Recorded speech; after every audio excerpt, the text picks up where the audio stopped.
It's Showtime family, niyanig ang mga kasabayang international shows ng Family Feud Philippines. Pangmalakasan ang naging impact ni na Vice Ganda, Pong Navarro, Jong Hilario at Ann Curtis sa guesting nila sa game show ni Ding Dong Dante sa GMA7. Dahil sa napakalakas na online views na dinala ng It's Showtime family sa Family Feud Philippines, hindi napigilan ng Fremantle ang UK-based production company sa likod ng game show na bati ng Kapuso program. Ayon pa sa Fremantle, ang Family Feud Philippines episode ng It's Showtime ang most watched video sa buong network ng Fremantle sa nakaraang linggo. Nahigitan ng nasabing episode ang lahat ng video at shorts ng America's Got Talent, Britain's Got Talent at ng iba pang global channel na nasa ilalim ng Fremantle.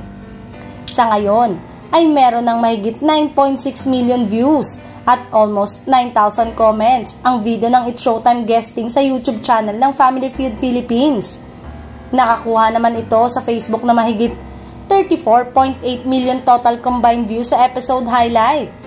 Nag-trending din sa Twitter worldwide at pinag-usapan ng nasabing guesting ng It's Showtime family sa nasabing Kapuso game show.